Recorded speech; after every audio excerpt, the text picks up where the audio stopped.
प्रधानमंत्री ने ये ड्रिप इरिगेशन में जो किसानों जी, को जी, सहाय जी। दिया, हाँ जी। आज हमारा हाँ। कच्छ में जो ये व्यवस्था सरकार की तरफ से नहीं मिली होती तो आज हमारा कच्छ में पानी खत्म हो गया होता। किसान ही समझ ले कि हमारे को अच्छी तरह से ग्रेडिंग करके माल भेजना है तो उसमें ज़्यादा मुनाफा रहेगा, क्योंकि खरीदने वाले को पूरा विश्वास होता है। पूरे भारत में कच्छ की केसर की वैरायटी सबसे बेस्ट उत्पादन होता है और क्वालिटी खाने में बेस्ट कच्छ की है। दाड़म जा रहा है वो बाहर जा रहा है दूसरे राज्य में। हाँ। तो गुजरात में दाड़म में जो वहाँ जो वैरायटी बना रहे, कोई जूस बना रहे, कोई दवाई बना रहे, वो गुजरात में वो बनाने वाली फैक्ट्री कम है। सरकार ने जो दवाइयाँ बैंड हुई है वो तो सही रास्ता है, क्योंकि हमारे किसान की सेहत को नुकसान पहुंचाते हैं, वो दवाई तो नहीं छिड़कनी चाहिए। हमारी ये जो मान लो रापर से बेल्ट चलता है, नखत्राणा पूरा बेल्ट है, उस बेल्ट में हमें जहाँ कोई बोलता है सरस्वती नदी चलती है, सबसे अच्छा हमारे पर कुदरत की मेहरबानी है कि हमारे यहाँ जो केसर है वो दार तो दूसरे राज्य में से आया। हाँ। मगर हमारी जमीन में पानी में कुदरत ने कुछ ऐसा दिया हाँ। कि पूरा भारत में यहाँ सबसे अच्छी वैरायटी यहाँ उत्पन्न आम की सही बात। नमस्कार दोस्तों, स्वागत है आपका क्रिएटिव कास्ट पॉडकास्ट के एक और नए एपिसोड में। आज मैं और हमारी टीम हम लोग कच्छ के अंजार तालुका के एक छोटे से गांव खिड़ोई, जो कि गांधीधाम से लगभग 20 किलोमीटर दूर है, वहां आए हुए हैं।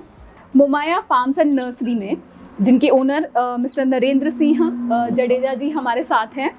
और मोमाया फार्म जो है वो 225 एकड़ के क्षेत्रफल में फैला हुआ है। अभी यहाँ पर 90% से ज़्यादा मैंगो की फार्मिंग होती है और करीब 10 से 15% में अनार की फार्मिंग करते हैं ये लोग। तो चलिए हम बात करते हैं नरेंद्र जी से।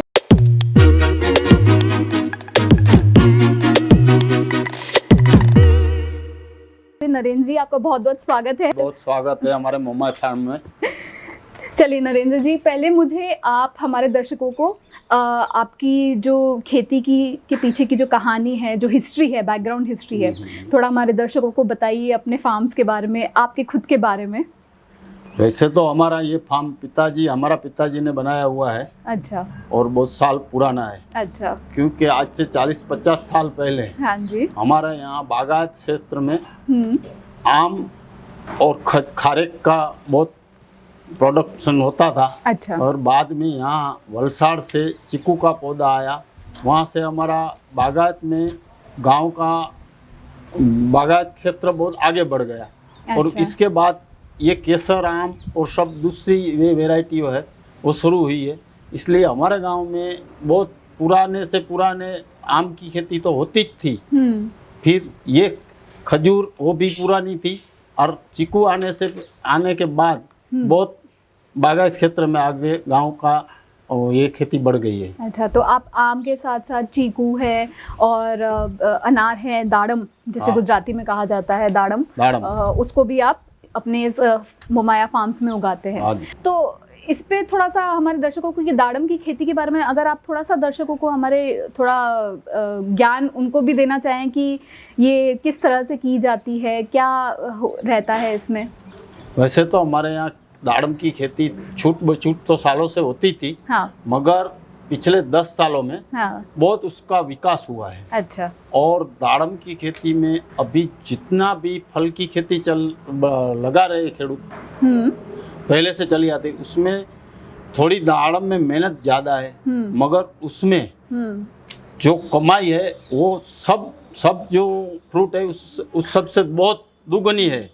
इतनी ज़्यादा है। मेहनत जरूर है, मगर मेहनत करने वाले को पूरा ही वरतर मिलता है उसमें। तो ये मेहनत की वजह से ही किसान थोड़ा कतराते हैं दाड़म की खेती लगाने के लिए। मेहनत की वजह से होता है और उसको क्लाइमेट की बहुत असर पड़ती है। हाँ, अब जैसे यहाँ कच्छ का क्लाइमेट क्योंकि थोड़ा ह्यूमिड वाला है, थोड़ा इसमें जलवायु में थोड़ी सी आप कह सकते हैं ऐसी नमी सी रहती है ना। तो ये किस फल के लिए ज़्यादा अच्छा है, मतलब हमारा जो कच्छ का जो क्लाइमेट है, ये कौन से फल के लिए आपके हिसाब से, कौन सी खेती के लिए ये ज़्यादा उपयुक्त है? यहाँ का जो क्लाइमेट है वो सब फल होता ही है, सब फल के लिए क्लाइमेट अच्छा ही रहता है। मैंगो भी अच्छा होता है। हाँ। अनार भी अच्छा होता है। हम नींबू बेचते हैं, अच्छा होता है। हाँ। खजूर तो हमारे खारेक जिसको बोलते हैं, हाँ। वो तो हमारा पूर्वजों से हाँ। इधर खेती होती थी, जी। तो वो भी अच्छी है।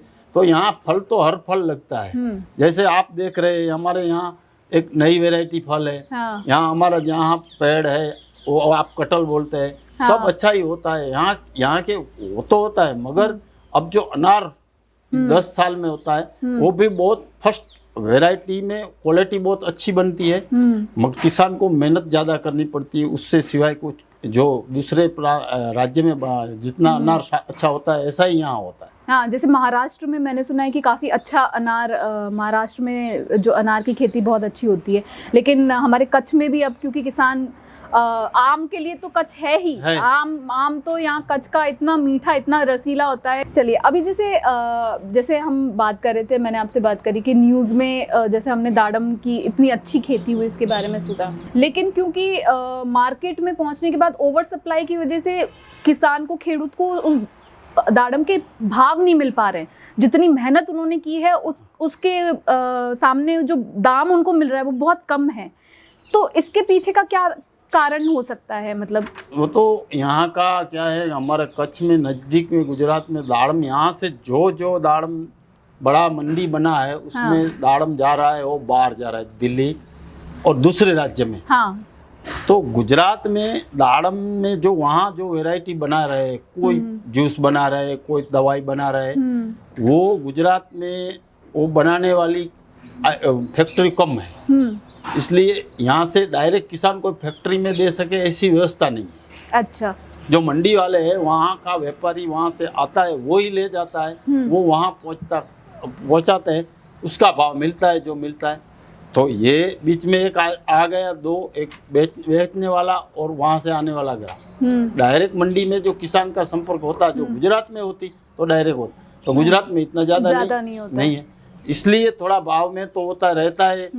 और यहाँ जो हमारी सिस्टम है थोड़ी वर्षों से चली आती है कि माल की बिक्री होती है तब थोड़ा ग्रेडिंग, जो किसान ग्रेडिंग अच्छी तरह से करता है, जिसका मार्केट में नाम चलता है, उसको तो बाजार अच्छी मिलती है, क्योंकि व्यापारी मंडी में जब ऑप्शन होता है तब पूरा अपने विश्वास से उसकी कीमत बोल सकता है। हाँ। जो माल में अंदर भरने में और ग्रेडिंग में थोड़ा वैसे रखता है, उसमें व्यापारी को लेने में दिक्कत होती है, इसलिए वो ऊपर जाता नहीं। तो ये हमारी मंडी का भी थोड़ा फॉल्ट है कि थोड़ा मंडी में इसका सुधार आ जाए, एकदम ग्रेडिंग ही माल, तो बहुत फर्क पड़ेगा भाव में। तो ये सिर्फ दाड़म में ही या बाकी सभी फलों में? जैसे आम की बात करें, आम के समय जब आम की आप लोग भेजते हैं, आम के जब आपका प्रोडक्ट आता है और आप मार्केट में भेजते हैं, उसमें भी यही तकलीफें झेलनी पड़ती है खेडूत को? वही तकलीफ झेलनी पड़ती है, क्योंकि हर किसान का ग्रेडिंग माल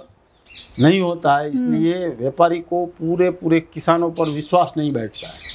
अच्छा। तो उसके हिसाब से हर खेडूत को नुकसान होता है। अगर जो किसान ही समझ ले कि हमारे को अच्छी तरह से ग्रेडिंग करके माल भेजना है, तो उसमें ज़्यादा मुनाफा रहेगा, क्योंकि खरीदने वाले को पूरा विश्वास होता है। जैसे हम आज कोई भी कंपनी का माल खरीदते हैं, हाँ। तो विश्वास के साथ कर सकते हैं, इसका पैकिंग लिया उसमें सही चीज़ निकलेगी जी, तो आप बोलते हैं वो कीमत दे सकते हैं व्यापारी। जी बिल्कुल। वो क्रेडिट किसान को भी होना चाहिए, किसान की भी बन जाए तो वैसे ही माल खरीदने वाले को कोई दिक्कत नहीं होगी। सही बात है। तो मतलब ब्रांडिंग है, ग्रेडिंग है, इसकी ज़रूरत बहुत ज़्यादा रहती है। मतलब किसान को ये वाली चीज़, मार्केटिंग की, ग्रेडिंग की बहुत ज़्यादा ज़रूरत पड़ती है। लेकिन क्योंकि अब जैसे आप हैं, आप तो बाकायदा ब्रांडिंग और ग्रेडिंग करके बेचते हैं। अब कई किसान ऐसे हैं जिनको ये सब चीज़ें पता ही नहीं, तो उनके लिए फिर क्या मतलब पता? तो आजकल तो ये सब ऐसा हो गया, मोबाइल आने से सब किसानों को ख्याल तो आ गया कि भाई हम इससे बिक्री, अगर सिस्टम ऐसा चल रहा है, किसान जब कोई कॉन्ट्रैक्ट सिस्टम में अपना फार्म दे देता है, तो जो कॉन्ट्रैक्ट होता है वो मंडी में माल बेचता है, तब कॉन्ट्रैक्ट लोग भी वो ही करते हैं। मान लो हमारा प्लॉट किसी ने खरीदा, वो यहाँ से मंडी में दलाल के पास ले जाएगा, तो उसने माल भरा तो वो ग्रेडिंग नहीं अच्छी तरह से किया, तो उसकी जो नुकसानी हो तो उधर आने वाले व्यापारी समझेंगे कि किसानों का माल आता है।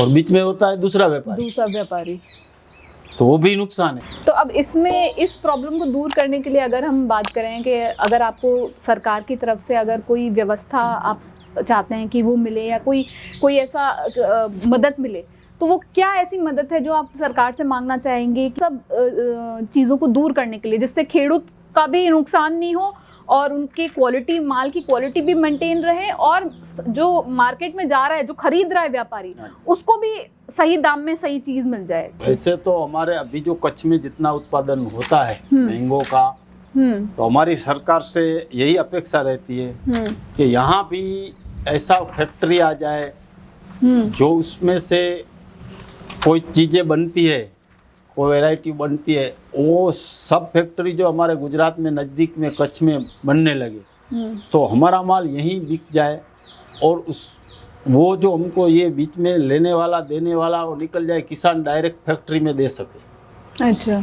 जो हमारी सिस्टम है अभी वो उसमें फ़र्क आ जाए, क्योंकि डायरेक्ट किसान दे सकते हैं। ऐसा जैसे बाहर के राज्य में जहाँ जहाँ बाजू में मैंगो का यूज़ बनता है, वहाँ किसान अपने नज़दीक वाले सब किसान वहाँ डायरेक्ट कंपनी में दे सकते हैं, तो वहाँ भाव भी पूरा मिलता है और माल भी सफाई से दे सकते हैं और फिर दलाल भी नहीं होता, दलाल भी नहीं होता बीच में। हाँ, यहाँ ये प्रॉब्लम है। ये हमारी अपेक्षा ये है कि यहाँ भी इतनी कंपनियाँ आ जाए कि इसमें से कुछ वैरायटी बनने लगे। जैसे अनार का इतना बड़ा उत्पादन है, हाँ, तो अनार की कंपनी 2-4 लग जाए तो यहाँ अच्छा मतलब यहाँ के खेडूत सीधा अनार के फैक्ट्री के उनसे बात कर सके।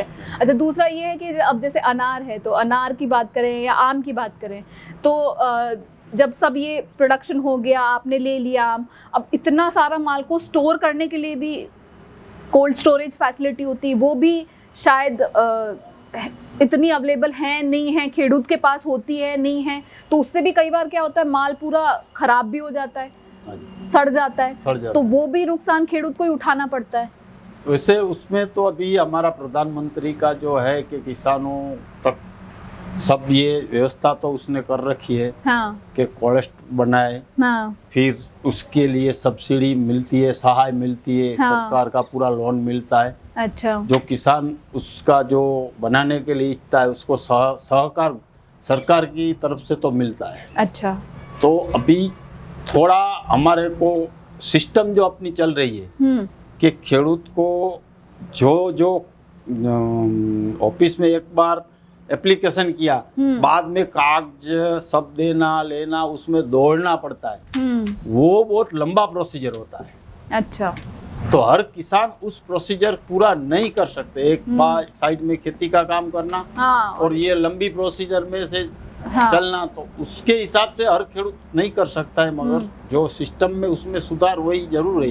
अभी ऑनलाइन भी कर दिया है, हमारा प्रधानमंत्री जी ने सिस्टम में बहुत सुधार लिया है, तो किसानों को उसका लाभ तो जरूर हुआ है। चलिए, बहुत बढ़िया। अब जैसे बात करते हैं हम नर्मदा कैनाल प्रोजेक्ट के बारे में।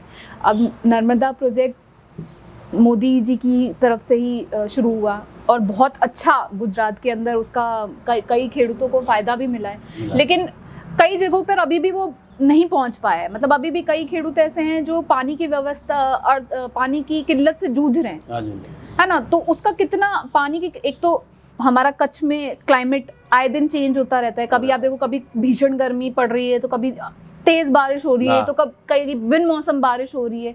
इसका आपके प्रोडक्शन पे कितना प्रभाव पड़ता है? आपके क्लाइमेट के हिसाब से तो ज़्यादा असर पड़ता है, मगर पानी का जो ये अभी नर्मदा जितने जिस जगह पे पहुंच गई है, हाँ, और नर्मदा हमारा प्रधानमंत्री ने ये जो पूरा गांव उसको पानी पहुंचा दिया है, तो ज़्यादा फायदा तो वो हो गया कि गांव को अभी पानी की खींचने की जरूरत नहीं है, हाँ, तो वो भी खेती के लिए स्टोर जमा हो गया है। अभी आगे खेती में भी बहुत उपयोग हो रहा है, हाँ, जिससे जैसे नर्मदा खेती में उपयोग रहा है, कहाँ कहीं हम देखते हैं ऐसी ज़मीन भी है कि नर्मदा का कैनाल जाता है, कोई पानी निकलता है, तो वहाँ से रिचार्ज भी होता होगा।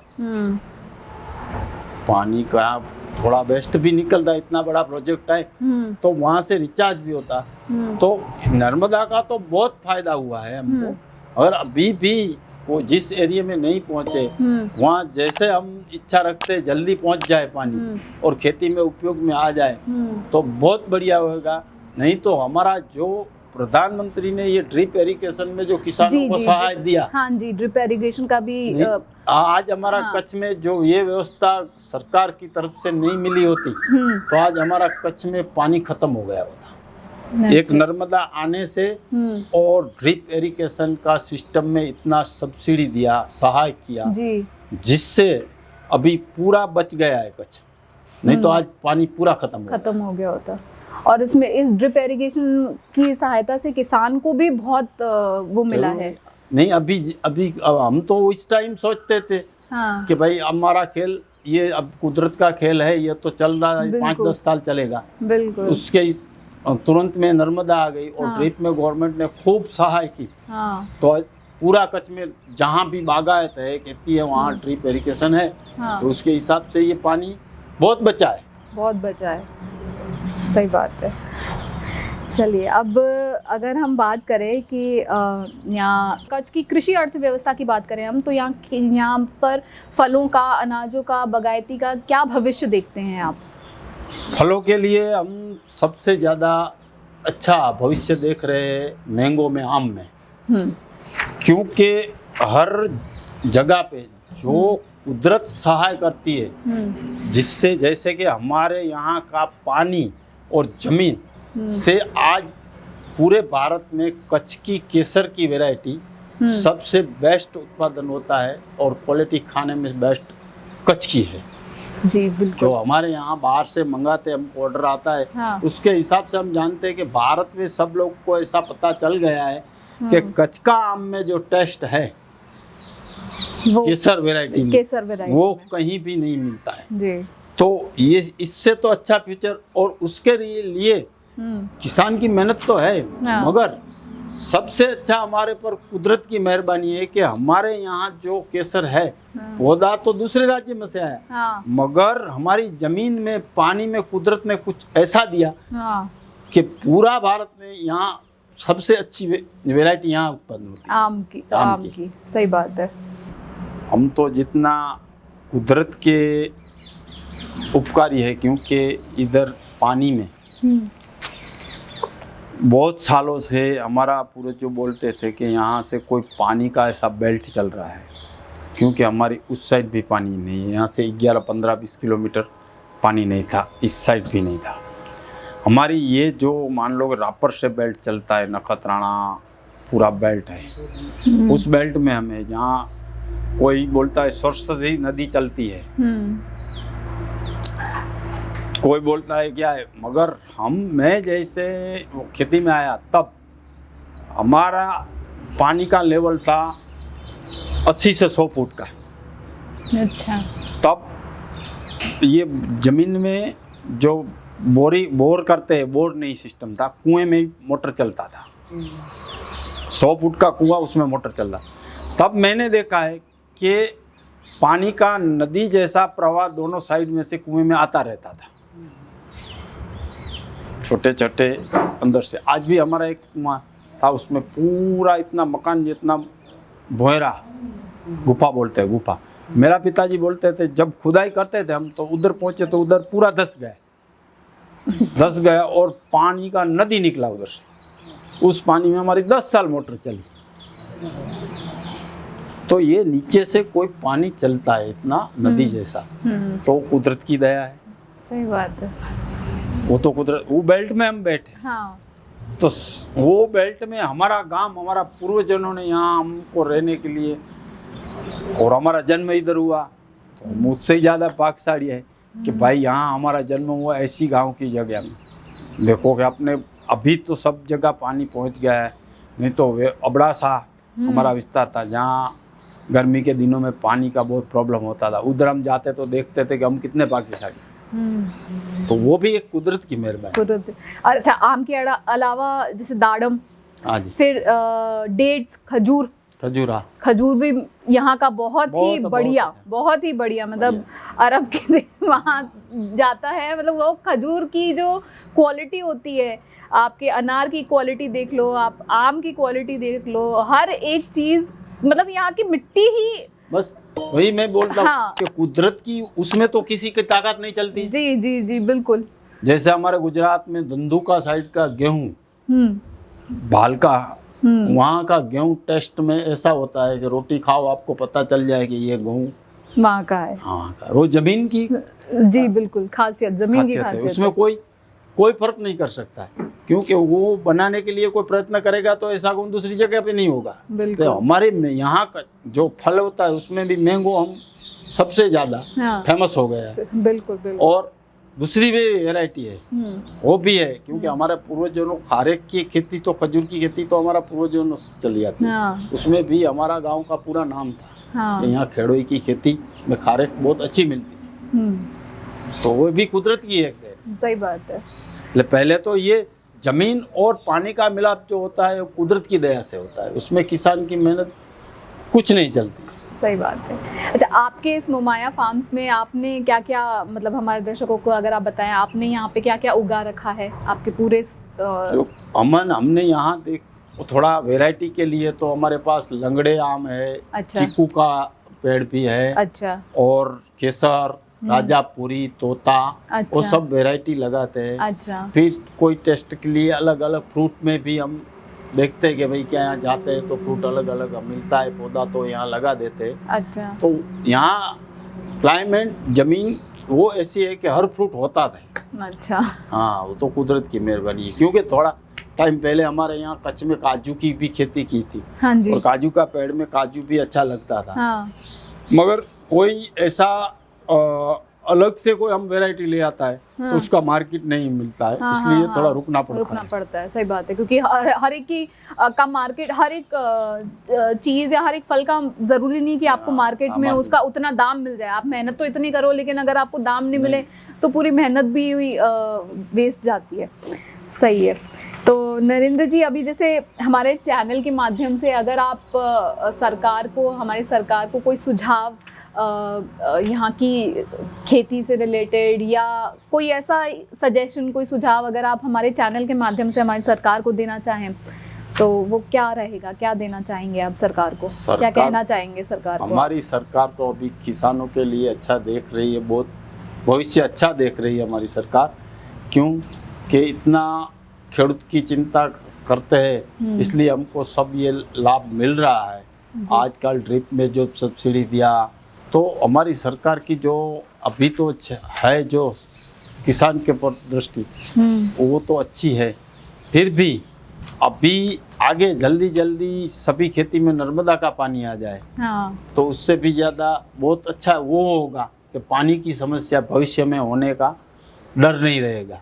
अच्छा, अभी जैसे मैं कुछ आपसे ऐसे ही थोड़े रैपिड फायर क्वेश्चंस करूँगी, आपको एक दो ऑप्शन दूंगी, जैसे कौन बनेगा करोड़पति में खेलते हैं ना, उसी तरह से मैं 2-4 सवाल आपसे पूछूंगी, आपको ऑप्शन दूंगी, आपको मेरे को सही जवाब बताना है। तो चलिए शुरू करें।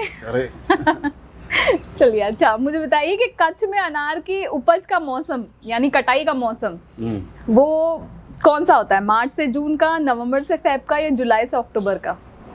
मार्च से जून तक चलता है वो। मार्च से जून तक का। अच्छा, किस तरह का गवर्नमेंट का सपोर्ट आप चाहते हैं कच्छ के किसानों के लिए या फिर अपने लिए, कि आपको वित्तीय सहायता मिले, आपको लैंड में सब्सिडी मिले, या आपको जो टैक्स होता है टैक्स के अंदर कुछ अंतराल मिले, या टैक्स से रिलेटेड थोड़ी आपको रेट्स सही मिले? किस तरह की गवर्नमेंट रेट में हम तो जरूर इच्छते हैं कि थोड़ा रेट अच्छा मिले तो किसानों को ही। बाकी तो यहाँ गवर्नमेंट का जो मिल रहा है वो बहुत अच्छा मिल रहा है। मार्केट का तो जरूर है कि किसानों को हर जगह नजदीक मार्केट मिले, तो उससे फायदा हो सकता है। ये हमारी एक अपेक्षा है कि जल्दी किसानों को जब नजदीक में मार्केट मिल सकती है। हाँ। तो किसान अपना काम भी कर सके और मार्केट में अपना माल भी बेच सके। चलिए, अच्छा, कच्छ में के नमकीन पानी में किसकी खेती आपके हिसाब से सबसे उपयुक्त है? गेहूं की, अनार की, या चावल की? गेहूं की खेती होती है कच्छ में। चावल कच्छ में तो जहाँ सही है। अच्छा, और आपके हिसाब से इनमें से कौन से कारण हैं जिसकी वजह से ज़्यादातर किसान अनार की खेती करने से कतराते हैं? पहला है कि भाई हाई इनकम, या तो इसका इनकम बहुत ज़्यादा, पैसा बहुत ज़्यादा लगता है, लो डिमांड कि इसकी जो डिमांड होती है मार्केट में वो कम रहती है, या फिर यहाँ पे जो इतनी बारिश आए दिन जो मौसम में चेंज होता है इसकी वजह से किसान दाड़म की खेती करने से कतराते हैं? इसमें जो किसान जो सक्सेस है वो हाँ। वही है कि जो एक हर किसान के एक खेती करने वाला होता है, उसमें ये बहुत तकलीफ पड़ती है, क्योंकि आज सबसे ज़्यादा तकलीफ है लेबर की। खेती में काम करने वाले लोग कम मिलते हैं, और क्लाइमेट जो है चेंज होता है, उसके हिसाब से खेती में नुकसान होता है। इसलिए किसान डरते हैं कि अनार की खेती में जल्दी नुकसान हो जाता है। हाँ। बारिश आती है, ज़्यादा कोहरा पड़ता है, तो ये अनार की खेती में नुकसान होता है, इसलिए किसान लोग हाँ, कतराते हैं। इसलिए ही तो उस मैंगो से उसमें ज़्यादा मुनाफा रहता है, मगर ये है। और थोड़ा आज उस अनार में पेस्टिसाइड्स का उपयोग ज़्यादा करना पड़ता है। हाँ, क्योंकि और अनार में कीड़े भी मैंने सुना है बड़े जल्दी पड़ते लगते हैं। हाँ। तो उसमें आजकल दवाइयाँ का जो मिलती है बाजार में, उसमें डुप्लीकेट पैकिंग बहुत आता है जी। हमारे सरकार ने जो दवाइयाँ बंद कर दी, जो बैन हुई है, वो तो सही रास्ता है, क्योंकि हमारे जो इंसान की सेहत को नुकसान पहुंचाता है वो दवाई तो नहीं छिड़कनी चाहिए। मगर अभी जो मिल रही है उसमें भी थोड़ा ऐसा लगता है, उसमें भी सुधार करने की ज़रूरत है। और प्रधानमंत्री जी तो बोलते हैं कि ऑर्गेनाइज खेती करो, तो वो तो बहुत उन्होंने अच्छा रास्ता, हमारी इतनी चिंता करते हैं कि किसान का भविष्य अच्छा होगा और पब्लिक को भी अच्छा खाना मिलेगा। सही बात है। तभी उन्होंने अभी जैसे आपने इसकी बात करी डुप्लीकेट दवाइयों की, तो नैनो यूरिया जो कि किसानों में अब चलन में है, वो भी एक ऑल्टरनेटिव निकाला इन दवाइयों का कि भाई ये मतलब यूरिया जो पहले किसान यूज करते थे वो काफी हानिकारक होता था, लेकिन अब हाँ नैनो यूरिया जो प्रोडक्ट निकाला गया उससे किसानों को बहुत फायदा मिला। मतलब वो काम उसी तरह से करता है, लेकिन हाँ वो कम उसमें मजदूरी भी कम लगती है। हाँ। और जल्दी किसान उसका उपयोग कर सकते हैं। जहाँ 2, 3, 4 आदमी काम करने में लगता था, वहाँ 2 घंटे में 1 आदमी काम कर सकते हैं। इतना जल्दी वो और उसको ड्रिप में जल्दी चला सकते हैं। बिल्कुल।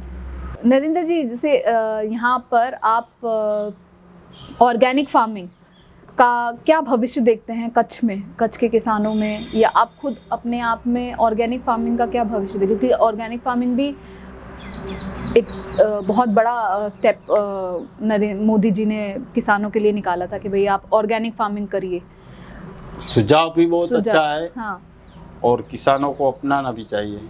अभी हम भी उस दिशा में जाने के लिए पूरी तैयारी से है। अच्छा। मगर थोड़ा उसमें समय लगेगा, क्योंकि हमने बहुत सालों से ये दवाई छिड़क कर इतना नुकसान कर दिया है, तो थोड़ा समय लगेगा। पर हमारा प्रधानमंत्री जो चिंता करता है उस हिसाब से जो यहाँ सब हमारे यहाँ का भी जो हमारा राजकीय व्यक्ति है वो भी हमारे लिए वही चिंता करते हैं कि जल्दी आप ऑर्गेनाइज पर आओ तो अच्छा है। हर जगह हम जाते हैं मीटिंगों में, तो हमारा यहाँ का भी नेतागिरी है, उसको भी ये चिंता है, वो हमारी रजूआत वहाँ तक पहुँचाता है कि किसानों को जाना है। फिर थोड़ा समय लगेगा, मगर इतनी सरकार जो इतनी ध्यान देगी तो ज़रूर ऑर्गेनाइज होगा और किसानों को भी फायदा होगा और पब्लिक को तो बहुत फायदा होगा। चलिए ठीक है, बहुत अच्छा लगा आपसे बात करके नरेंद्र जी, और मैं आशा करती हूँ कि आपने जो चीज़ें बताई, जो ज्ञानवर्धक बातें की, हमारे दर्शकों को वो पसंद आई होगी। और आपका बहुत बहुत धन्यवाद हमारे चैनल पर आने के लिए। आभार। आप